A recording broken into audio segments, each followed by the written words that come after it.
balikat ko kasi totoo na ito. Isang taon ko na itong iniindam eh. Ngayon nung una, akala ko normal lang, maliit lang na sakit. Tapos pinabayaan ko lang, akala ko nakawala. Tumagal, palala ng palala yung sakit yun. Madalas na kapag umali ka sa sagi, talagang bumabagsak yung sobrang sakit. Hindi ko malaman kung sabi nila ng mga ibang tao. Hindi, nagpa-check ka na ba? Opo, nagpa-check na po. Anong sabi sa iyo? Ayun, doon malalaman ko, lalo kung in-MRI ka. Hindi po ako nagpa-MRI. Anong result sa inyo nung nag-check up? Ano sa akin yung papel, sir eh. Pero ano yung eksaktong sinabi ni doktor ba o clinic? Doktor po eh. Therapy po ako. Nagpa-therapy na kayo? Opo, 6 na session ngayon. Parang wala na. Huwag mo sabihin kung saan, ayun lang. Opo. 6 na session na. Opo.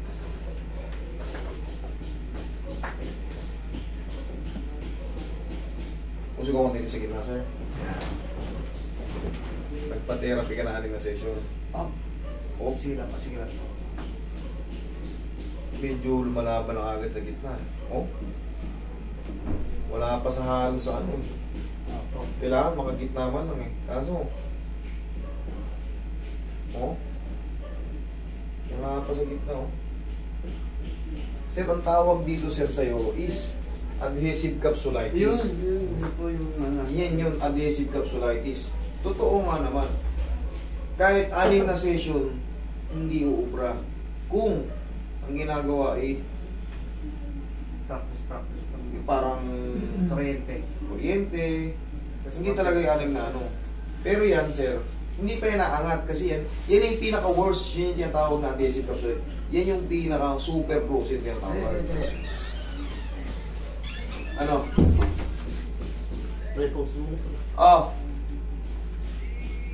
Na session.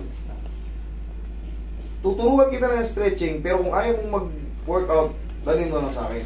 Okay? Kumbaga, ibig sabihin, bibigyan na lang kita ng session. 2 weeks. Punta ka dito. Pero kung sa 2 weeks, nasusunod mo naman yung pinatuturo ko. Simple lang naman naman. Simple lang na exercise.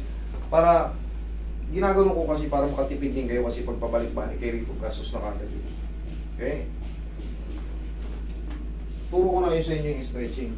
Pero to sir, may ano to may parang kagat ni Jollibee to konti Naranasan mo na to? Nag-6 session ka na, mas alam mo na. Gusto yung ko to sir, kaysa yung habang buhay ko maramdaman yung sakit. Sige, okay, relax lang. Munti ka. Ganun pag may pain. Yan. Huwag mong kimkimin kasi pag kinimkim mo yan, mas aantukin ka. Ganun sir. Yan. Okay. Ganun lang. Sinip ko muna. Kaya mo? Kaya na? Wala pa may relax ko na po. Yan, ganyan lang. Pagka may pain, ganun mo lang Sige, parang ano lang kasi yan, yung tawag nito. Para ka lang sumakay sa roller coaster. Pag hindi mo ganun ka ng ganun, pagbaba mo masuka ka. Ganun lang din yan kasi para kang nagpipigil. Pero ito ngayon hindi masakit to, tumapos sa to. Wala yan. Inangat ko lang ng konti. Yung main event, pero hindi na ganun kasakit yung main event. Naramdaman mo na yung tulak eh. Inangat ko lang ng konti yung inipitan ko. Yes, master. Palambutin na. Masaya ako, nakarating ako dito. Salamat. Ito mga to, huwag yung didiinan niya pag inihilot. Yung mga nakabukol na yan. Ganyan nyo lang yan. Yan mga stiff muscle na yan or muscle spasm. Ganyan nyo. Huwag yung diinan. Tulungan mo pa to ng mga... Basta tuturo ko si mami ako na yung magiging diskarte mo araw-araw. Sige, master. Sige, higa kang padapa. Adhesive capsulitis. Yan.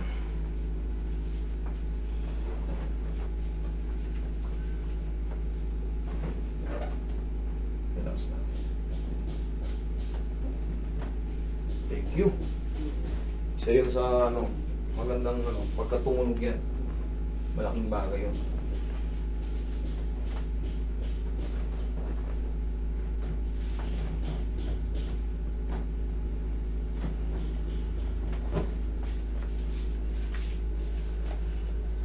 Relax lang. Lambutan mo lang. Okay. Okay, lambutan mo lang. Yan. Talagang mamamalig yan. The same lang din ang mga kaso na hinaan natin. Kaya- Kaso sa kanya, ang dami. Dami. Dito ko nga rin yung inflation. Mabigat kasi siya. Lagi sa Dibdib dibdib. po. Dibdib yan. Relax. Inhale. Exhale. Ayan. Diyan lang muna kayo. Tapos ito na yung main event. Kaya mo na to. Pag nalampasan mo to, 30 seconds lang to o 20 seconds. Hindi naman sobrang sakit. Kaya mo yan kukuha. Sige lang, sir.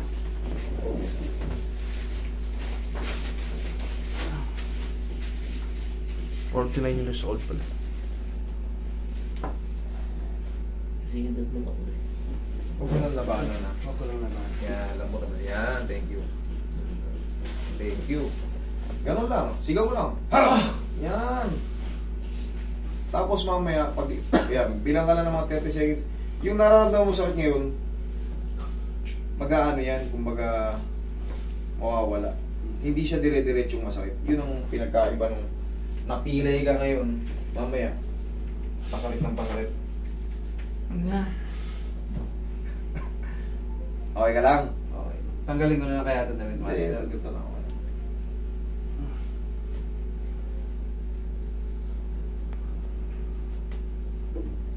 Hindi ka, yung hindi mo kasi sinasadya, namimilipit ka na kagad eh. Sa treatment pa kaya. Pero, ito na kasi yung sagot dito para makatakas ka nito eh. Yun nga, yun nga. master. Isa na lang, kaysa naman, ilang buwan ka ng ganito, 1 taon na eh. Isang Oo, taon. isang taon. Hindi, kasi nagpapatreatment naman kayo, kumbaga, hindi lang tumutugma. Hindi lang tumutugma. Alas na. Relax. Hindi na masakit. Kunti na lang yan. Oo. Di ba?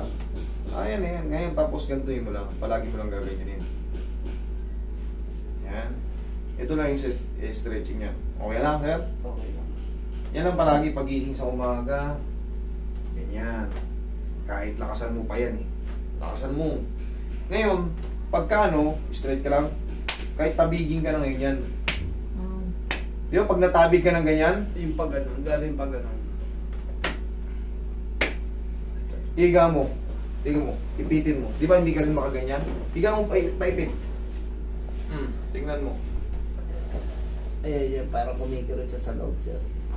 Pag nakatagal, ayan. Pag nakatagal. Eh, sir, maano siya.